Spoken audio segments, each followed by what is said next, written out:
Here's the expanded part 1 of your story in about 900 words, using simple English and a third-person narrative style.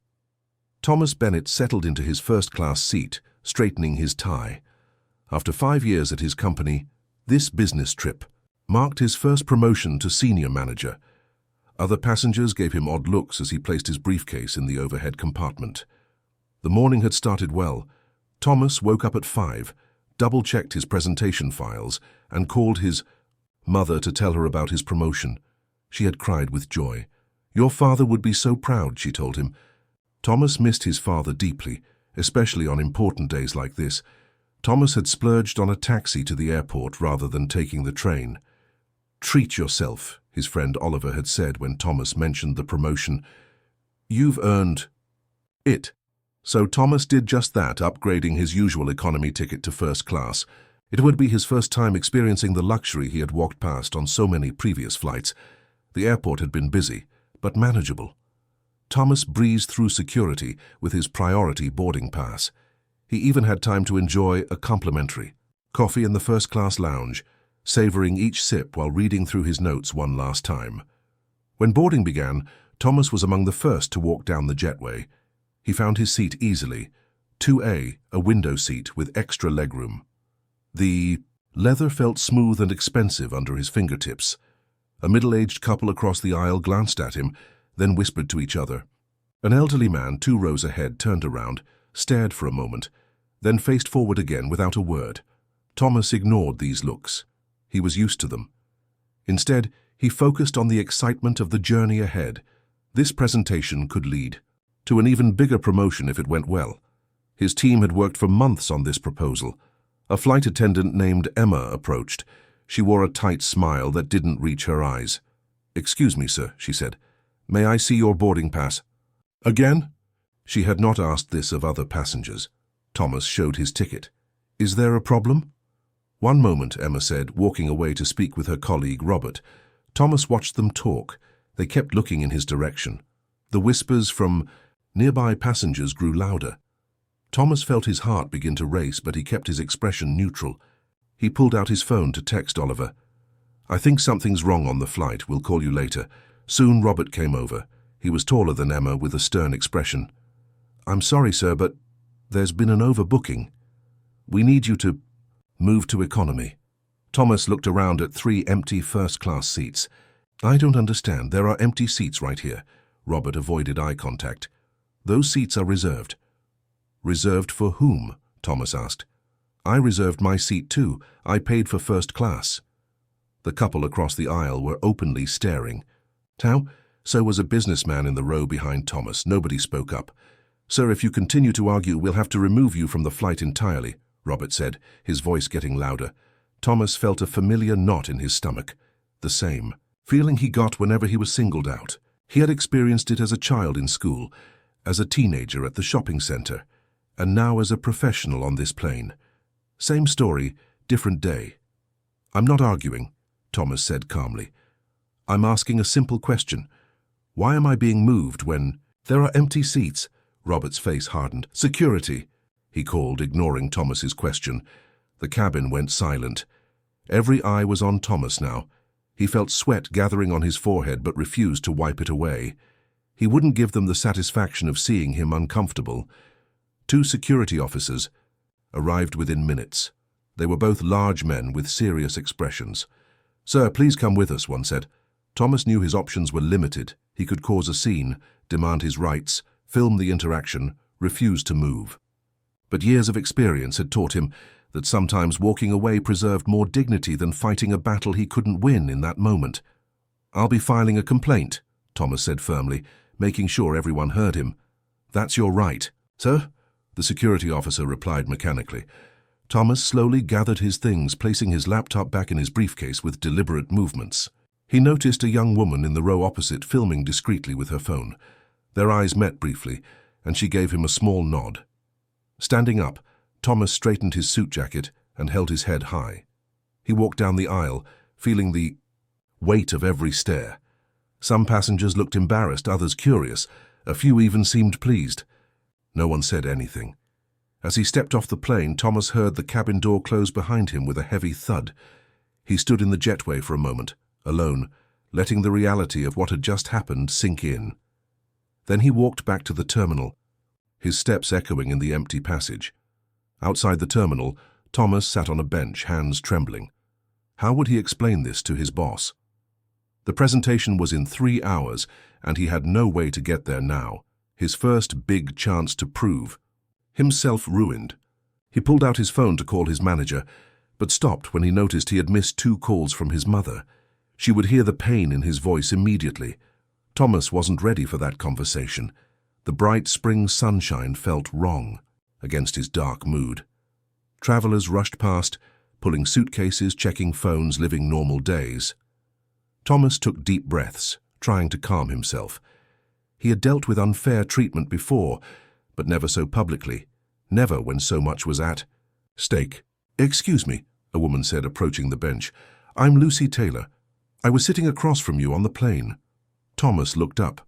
He recognized her. Blonde hair pulled back in a simple ponytail, wearing a blue blouse. She had been in the row opposite his, the one he'd noticed filming.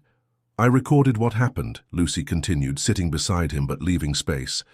"It didn't seem right." She held out her phone. The video was clear, showing Thomas calmly asking questions, the empty seats clearly visible, and Robert calling security without explanation. The footage captured everything. "You should report this," Lucy urged. "That wasn't an overbooking issue. Everyone could see those empty seats." Thomas stared at the screen. Seeing it played back made it feel both more real and more unbelievable. "I just want to get home. Forget this happened." "I understand," Lucy said, "but if not for yourself, then for the next person they might do this to." Her words hung in the air. Thomas thought about all the times he had walked away, swallowed his pride, moved on. What if someone had spoken up earlier? Would today have been different? "I can send you the video," Lucy offered. "Use it however you need to." Thomas nodded slowly. "Thank you. Most people just look away." "My brother faced something similar last year," Lucy explained. "No one helped him. I promised myself I wouldn't be a silent bystander again." They exchanged numbers. Lucy wished him luck and headed back to catch her connecting flight. Thomas watched her go, feeling less alone than he had moments before. After calling his boss and explaining the situation, Thomas was surprised to receive understanding rather than disappointment. "Take the next flight," his boss said. "I'll reschedule the meeting, and Thomas, file that complaint." With his boss's support, Thomas felt a new resolve growing. He went to the airline's customer service desk and filed a formal complaint describing every detail. The staff member looked uncomfortable but took his statement. That evening, back at his hotel, Thomas sat with Lucy's video on his screen. After careful thought, he posted it on his social media accounts with a simple, factual description of what had happened. No angry words, just the truth. He woke up the next morning to find the video had been viewed over 1 million times. His phone was filled with notifications, messages of support, and interview requests from news outlets. The airline had called 3 times already, asking for an urgent meeting. As Thomas scrolled through the comments, he found hundreds of people sharing similar experiences, not just with this airline, but in shops, restaurants, taxis, hotels. People who had been asked to move, to leave, to prove they belonged. People who had swallowed their hurt and walked away.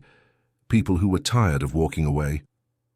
"This is bigger than just me now," Thomas whispered to himself as he prepared to meet with the airline representatives. He put on his best suit, armor for the battle ahead. His phone buzzed with a text from Lucy. "Saw the video is going viral. You're making a difference. Stay strong." Thomas straightened his tie in the mirror. The trembling in his hands had stopped.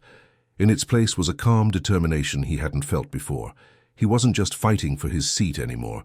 He was fighting for all the people who had ever been asked to move when there were empty seats clearly available. 3 days later, Thomas sat in a conference room at the airline's headquarters. Opposite him sat the airline's head of customer relations, William Porter, and 2 lawyers.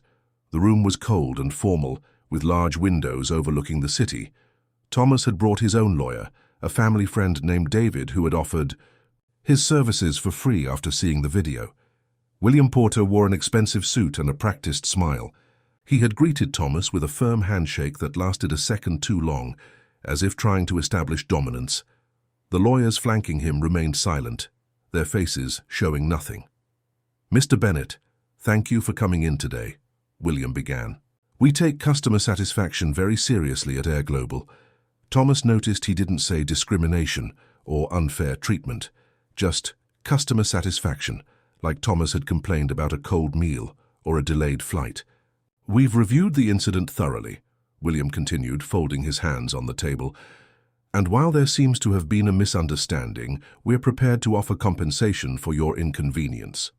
He slid a document across the polished table. Thomas could see a large number at the bottom of the page, far larger than he had expected. David, his lawyer, picked up the paper and scanned it. His eyebrows raised slightly, but he passed it to Thomas without comment. Thomas glanced at the figure. It was enough money to pay off his car loan, maybe even put a down payment on a small house. For a moment, he was tempted. The money would help his mother too. She had been struggling since his father passed away, but then he remembered the faces of the other passengers, the silence as he walked off the plane, the hundreds of messages he had received from people with similar stories.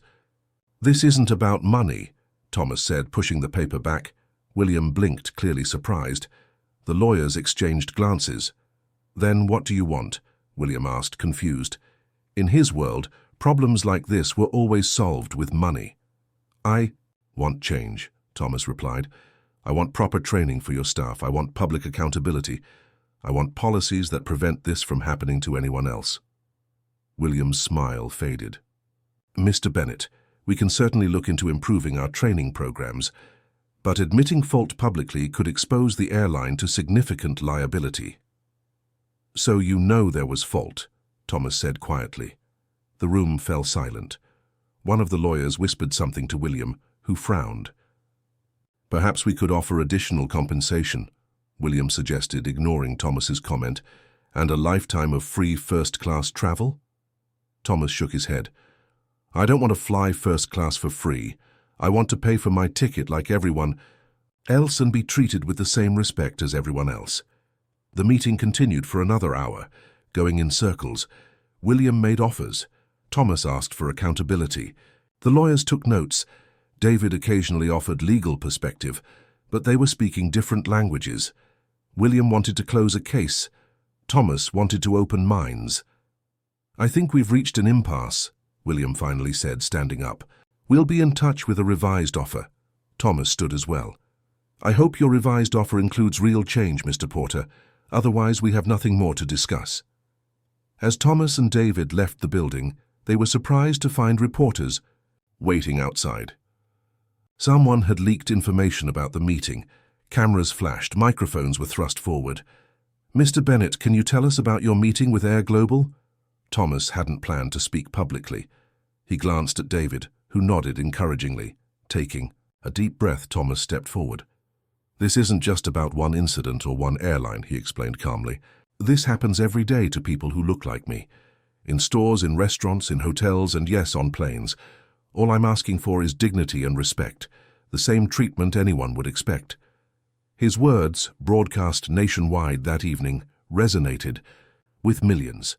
Thomas spoke without anger, without accusation, just simple truths that couldn't be denied. By the time he returned home, his phone was ringing again.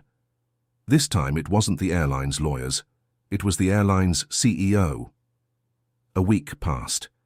Thomas returned to work, trying to move forward. His boss had been understanding about the missed meeting, but Thomas felt the weight of what happened every day. His co-workers had seen the news. They were supportive, but some seemed uncomfortable, not knowing what to say. Thomas found himself telling everyone he was fine, even when he wasn't. At his desk on Thursday afternoon, Thomas was reviewing quarterly reports when his mobile rang. Unknown number, probably another journalist. He almost didn't answer. "Hello, Thomas Bennett speaking. Mr. Bennett, this is Oliver Hayes, CEO of Air Global." Thomas nearly dropped his phone. His heart raced as he quickly stood up and walked to an empty meeting room for privacy. "Mr. Hayes, I didn't expect to hear from you directly." "I imagine not," Oliver replied. His voice was deeper than Thomas expected, with a slight northern accent. "I saw your interview, and I've reviewed the footage of the incident personally. This isn't how I want my company to operate. Thomas waited, unsure what to say. I'd like to meet with you, Oliver continued. Not with lawyers or PR people. Just a conversation between us. Why? Thomas asked. Your head of customer relations made your position quite clear. William Porter doesn't speak for me, Oliver said firmly. Not on this. Will you meet me? Thomas thought about all the people who had shared their stories with him, trusting him to be their voice. Yes, but no fancy offices, somewhere neutral. The next day they met at a small cafe in the city centre. Thomas arrived early, choosing a quiet corner table. He watched through the window as a black car pulled up and an older man stepped out. No driver, no assistants, just Oliver Hayes, in a simple grey suit, looking more like someone's grandfather than the head of a major airline. Oliver spotted Thomas and nodded as he entered. He ordered a black coffee at the counter before joining Thomas. Thank you for agreeing to meet, Oliver said, extending his hand. Thomas shook it, noticing calluses on Oliver's palm. Working hands, not desk hands. I've been CEO for 15 years, Oliver began. Started as a baggage handler 40 years ago, worked my way up. Thomas nodded, waiting. When I started, I knew every employee by name. Now we have 20,000 staff across 3 continents. Sometimes I feel like I'm running a different company than the one I joined. With respect, Mr. Hayes, why are you telling me this? Oliver took a sip of his coffee. Because I want you to know that I care about this company, and I'm ashamed of what happened to you. For the next hour, Thomas shared his experience, not just the incident on the plane, but the weight of similar moments throughout his life. The constant need to prove he belonged, the emotional cost of always staying calm even when treated unfairly. Then he shared some of the stories others had sent him. The mother traveling with her children, who was repeatedly questioned about her first-class tickets. The executive mistaken for cleaning staff in the airport lounge. Hundreds of small humiliations that added up to a pattern too clear to ignore. Oliver listened without interrupting. His eyes grew more troubled with each story. I grew up in a working-class neighborhood in Manchester, Oliver finally confessed. My father worked in the mines. When I first walked into airline headquarters wearing my cheap suit, people looked at me the way they looked at you on that plane. I know what discrimination feels like. Though differently than you, I fought hard to change that culture back then. He paused, his coffee now cold and forgotten. But somewhere along the way, I lost sight of what matters. I've been too focused on growth, on profits. I've let our company culture drift. Thomas saw genuine pain in the older man's eyes. The world is watching us now, Oliver continued. William wants to write a check and make this go away. The board wants a press release with empty promises. But that's not good enough, is it? No, Thomas said quietly. It's not. They talked for 3 more hours, about training programs, about accountability, about changing a culture from the inside out. By the end, both men had tears in their eyes. Help me fix this, Oliver asked, simply extending his hand across the table. Thomas hesitated for just a moment before taking it. 6 months later, Thomas stood before a crowd at the airline's training center. The large room buzzed with excitement as employees filled every seat. Camera crews lined the back wall. This moment would be broadcast to all Air Global stations worldwide. Thomas adjusted his new tie, a gift from his mother. For your big day, she had said that morning. He spotted her now in the front row, sitting next to his boss.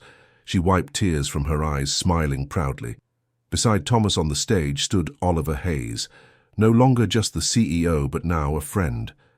Their weekly meetings had evolved from formal discussions to genuine conversations about life, family, and the future they both wanted to build. Today marks the launch of our Respect First initiative, Thomas announced into the microphone.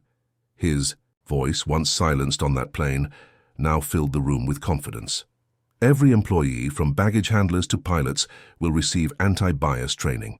We've created a passenger bill of rights that will be displayed at every check-in counter and on every seatback card. And we've established a diversity advisory board that I'll be chairing alongside my regular job. The crowd applauded. Thomas saw genuine enthusiasm in many faces, though some looked uncertain. Change never came easily to everyone. 6 months ago, I was removed from a first-class seat despite having a valid ticket, Thomas continued. It was humiliating. But today isn't about that moment. It's about what we've built since then. The changes weren't just on paper. In the past 6 months, Air Global had hired a more diverse workforce and promoted qualified employees who had been overlooked for years. They had changed their complaint process to ensure every issue was taken seriously.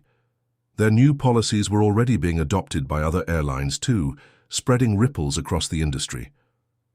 Respect isn't just a word, Oliver added, stepping forward.